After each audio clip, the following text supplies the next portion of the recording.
തള്ളിയിട്ടില്ല. കാരണം ഇരയുടെ മൊഴി അത്ര ശക്തമാണ്. ഇത് കൊട്ടേഷനാണ്, ഇതിൻ്റെ പിന്നിൽ ആളുകളുണ്ട് എന്ന് പ്രതി തന്നെ ഇരയോട് സമ്മതിച്ച ഒരു അസാധാരണ സാഹചര്യമുണ്ട് നമ്മുടെ മുന്നിൽ. പോലീസിനത് തള്ളാൻ കഴിയില്ല. അപ്പോൾ പിന്നെ പോലീസല്ല പിണറായി വിജയനെ ഇതിൽ ഗൂഢാലോചനയില്ല എന്ന് പറഞ്ഞ് പഠിപ്പിച്ചിരിക്കുന്നത്.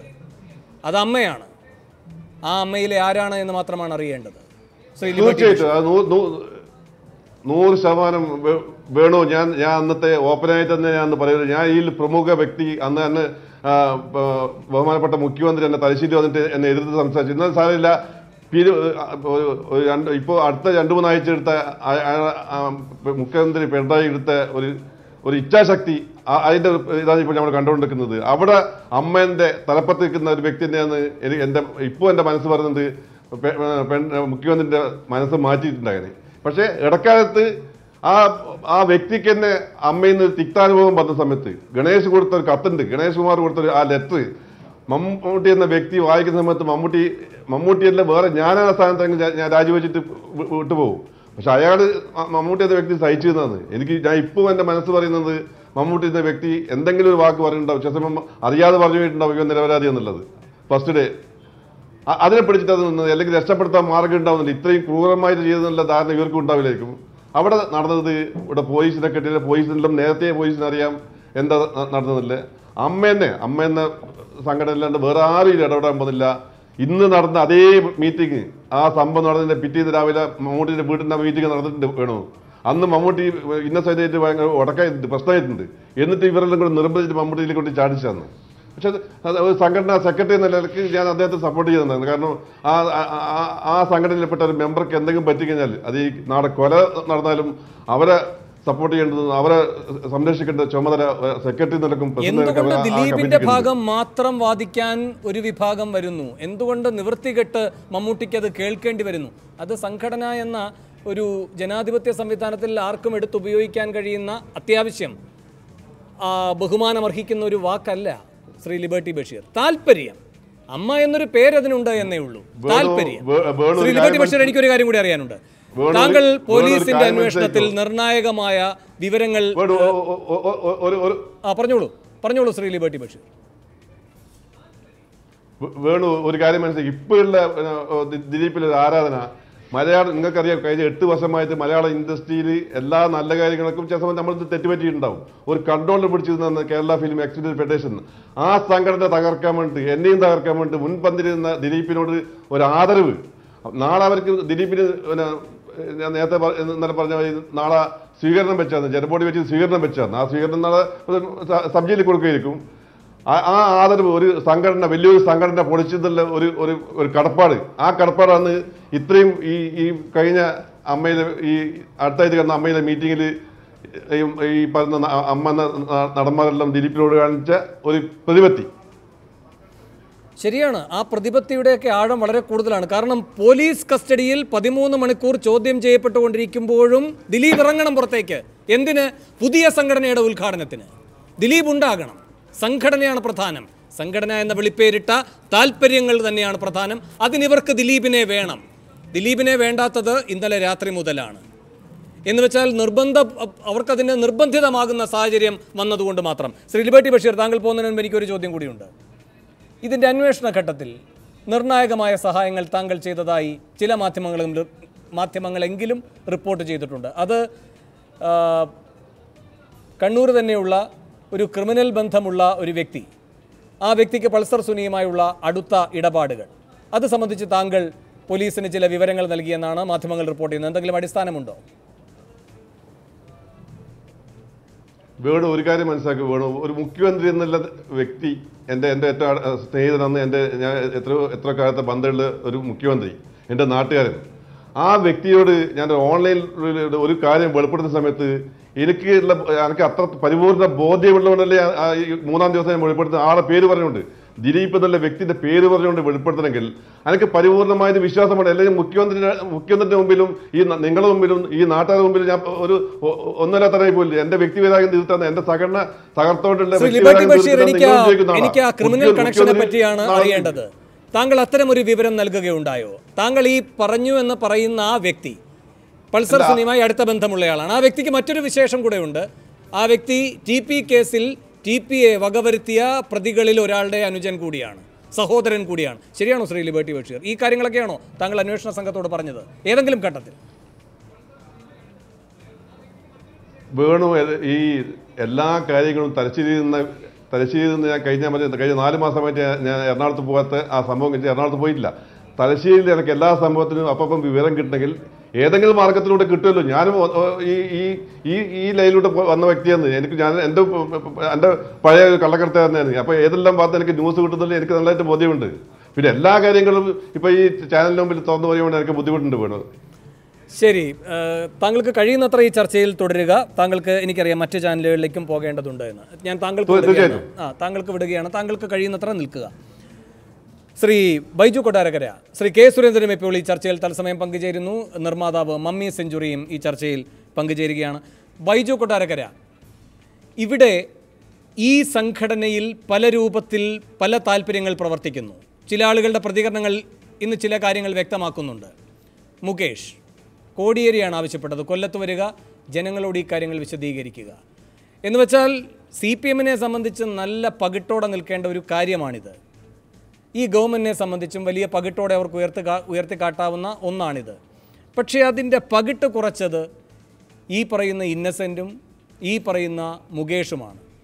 ഗണേഷും ഈ പറയുന്ന ഇടത് സ്ഥാനാർത്ഥി എന്ന നിലയിൽ വിജയിച്ചു വന്നയാളാണ്. പക്ഷെ മുകേഷിനെ കൃത്യമായി മൂക്കുകയറിട്ട് പിടിച്ച് പറയേണ്ട കാര്യങ്ങൾ പറയേണ്ട വിധത്തിൽ പറയൂ എന്ന നിർദ്ദേശം പാർട്ടി നേതൃത്വം തന്നെ കൊടുത്തു. അപ്പോൾ ഇതിൽ രാഷ്ട്രീയമുണ്ട്, ഈ നീക്കങ്ങളിലെല്ലാം രാഷ്ട്രീയമുണ്ട്.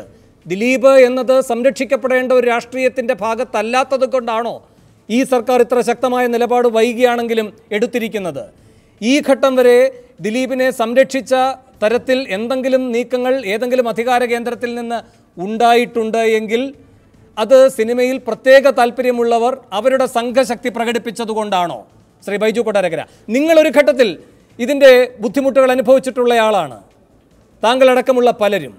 ഇതിൻ്റെ വ്യാപ്തി കൂടുതലാണ്. കൂടുതൽ കുറ്റങ്ങൾ ചെയ്യുമ്പോൾ ഇവർ അത്രമാത്രം സംഘടിതമായി അത്ര ഉയർന്ന കേന്ദ്രങ്ങളെ സ്വാധീനിക്കും. അങ്ങനെ ഒരു നാടകം ഇവിടെ നടന്നിട്ടുണ്ടോ?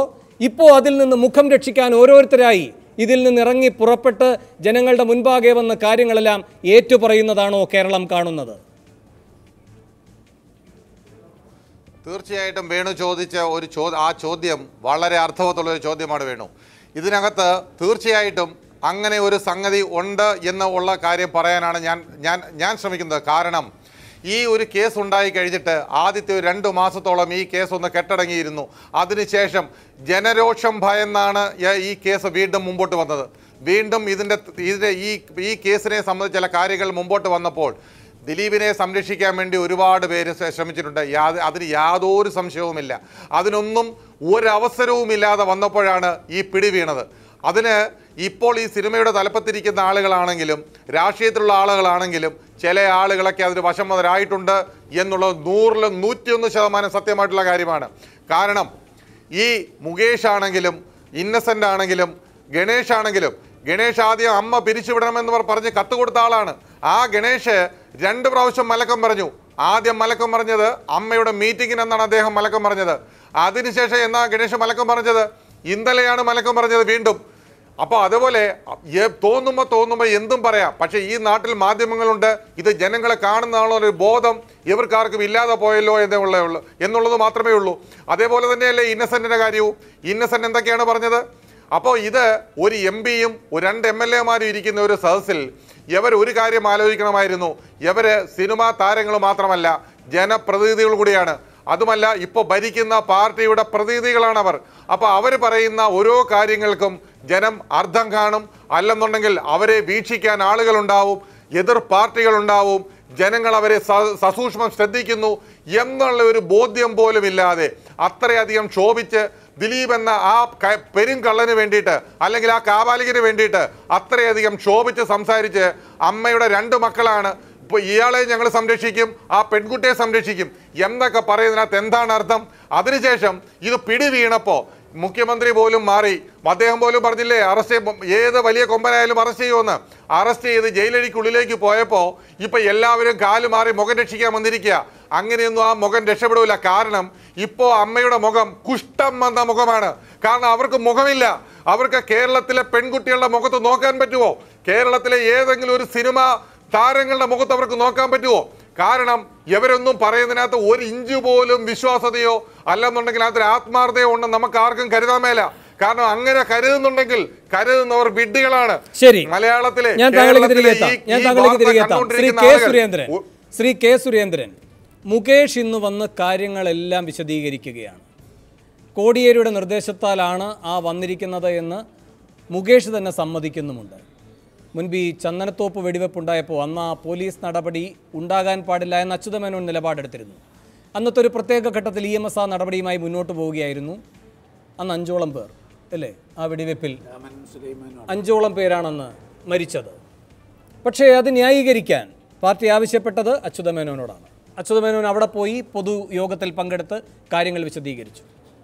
അപ്പോൾ കറ പുരണ്ടാലും കറ പുരളരുതേ എന്ന് പറഞ്ഞാലും ചില പാർട്ടി നിശ്ചയങ്ങളുണ്ട്. അതിനുവേണ്ടി നിർബന്ധപൂർവ്വം നിയോഗിക്കപ്പെടുന്ന ചില രീതികളുണ്ട്. ആ രൂപത്തിലല്ല എങ്കിൽ പോലും ഇപ്പോഴും ഒരു രാഷ്ട്രീയ ഇടപെടൽ ഈ കാര്യങ്ങളിൽ വിശദീകരിക്കേണ്ടതുണ്ട്. ചില കുഴപ്പങ്ങൾ ഉണ്ടായിട്ടുണ്ട്, അത് നമുക്ക് നേരെ വരരുത്, അതിന് കാരണക്കാരായി നിങ്ങൾ നിന്നിട്ടുണ്ട്, അതുകൊണ്ട് നിങ്ങൾ തന്നെ ഈ കാര്യങ്ങൾ വിശദീകരിക്കൂ എന്ന് ചുമതലപ്പെടുത്തുന്നുണ്ട് CPM. മുകേഷ് അതുകൊണ്ടല്ലേ ഈ കാര്യങ്ങൾ വിശദീകരിച്ചത്. പിന്നെ ഗണേശൻ ആ കത്ത് പുറത്തുവിട്ടത് ആരാണ് എന്ന് അത്ഭുതം കൂറുന്നത് കണ്ടു. അദ്ദേഹത്തിൻ്റെ അച്ഛൻ അതിബുദ്ധിമാനാണ്, പല കത്തുകൾ പുറത്തുവിട്ടിട്ടുള്ള ആളാണ്. ഇങ്ങനെയും ഒരു നിർണായക സന്ധിയിൽ ഒരു കത്ത് പുറത്തുവിടുന്നതിൽ ഈ പറയുന്ന ബുദ്ധി കേന്ദ്രങ്ങളെല്ലാം പ്രവർത്തിച്ചിട്ടുണ്ടാകും. ഇന്നസെൻ്റ് ഇപ്പോൾ അനാരോഗ്യത്താൽ ആശുപത്രിയിലാണ്, അതുകൊണ്ട് ഞാൻ ആ വിഷയത്തിലേക്ക് കടക്കുന്നില്ല. ഇവിടെ രാഷ്ട്രീയ സ്പർശം വ്യക്തമല്ലേ ശ്രീ സുരേന്ദ്രൻ?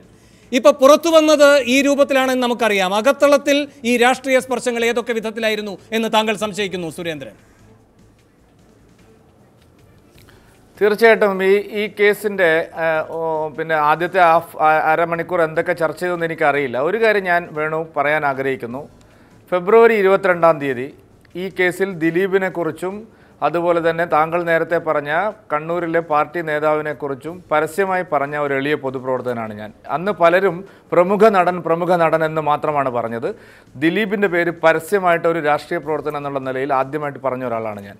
ഈ കേസ് കഴിഞ്ഞ് 24 മണിക്കൂറിനുള്ളിൽ ഭാഗ്യത്തിന് ലിബർട്ടി ബഷീർ ഇവിടെ ഇരിക്കുന്നുണ്ട്. ഞാൻ ആദ്യം ഇതിൻ്റെ വിശദാംശങ്ങൾ തേടി വിളിച്ച ഒരാൾ ശ്രീ ലിബർട്ടി ബഷീറാണ്. കൃത്യമായിരുന്നു അദ്ദേഹം അന്ന് പറഞ്ഞ എല്ലാ കാര്യങ്ങളും. പിന്നീട് അന്വേഷണത്തിൻ്റെ നാൾ വഴിയിലൂടെ പോയി ഇപ്പോൾ പ്രതിയെ പിടിച്ചത് വരെ ലിബർട്ടി ബഷീർ എന്നോട് പറഞ്ഞ കാര്യങ്ങൾ ഏതാണ്ട് എല്ലാം പൂർണ്ണമായിരുന്നു എന്നാണ് ഞാൻ മനസ്സിലാക്കുന്നത്.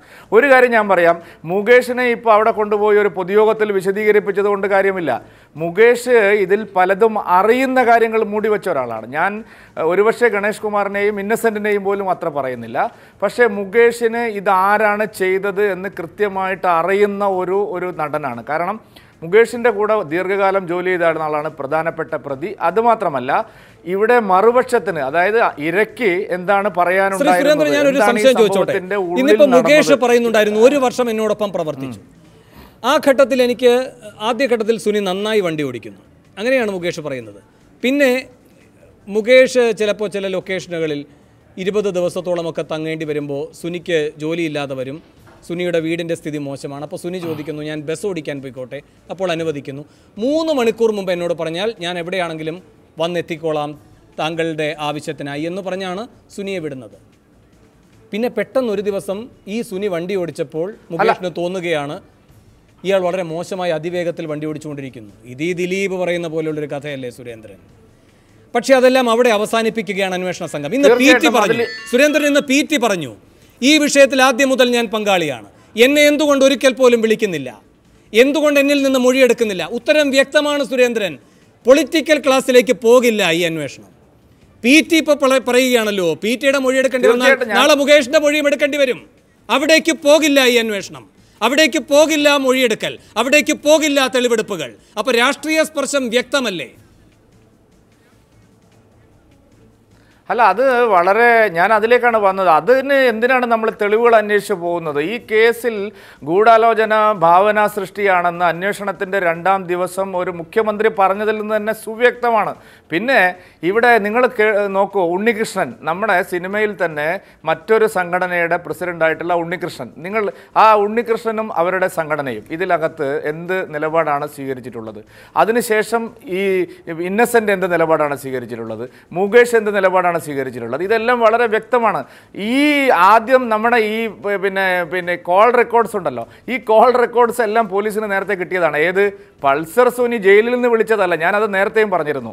അതായത് ദിലീപിന് വേണ്ടി ഈ കൊട്ടേഷൻ നടത്തിയ പൾസർ സുനി ഈ സംഭവം നടക്കുന്നതിൻ്റെ 4 ദിവസം മുമ്പും സംഭവം നടന്നതിന് ശേഷം കോടതിയിൽ വെച്ച് പിടിയിലാവുന്നതിന് മുമ്പും വിളിച്ച മുഴുവൻ വിശദാംശങ്ങളും പോലീസിന് കിട്ടിയതാണ്. എന്തുകൊണ്ടാണ് പോലീസ് ആ വിശദാംശങ്ങൾ തേടി അന്ന് പോവാതിരുന്നത്? ഇതെങ്ങനെയാണ് ഇപ്പോൾ പുറത്തു വന്നത്? കൊട്ടേഷൻ തുക പൂർണ്ണമായിട്ടും ദിലീപ് കൊടുത്തിരുന്നെങ്കിൽ ഇതൊന്നും പുറത്തു വരില്ലായിരുന്നു. ഇത് ദിലീപ് പതിവ് പരിപാടി കൊട്ടേഷൻ്റെ കാര്യത്തിലും പൈസ കൊടുക്കുന്ന കാര്യത്തിലും ചെയ്തു എന്നാണ് ഞാൻ മനസ്സിലാക്കുന്നത്. ആ പണം പൂർണ്ണമായിട്ടും കിട്ടാത്തത് കൊണ്ട്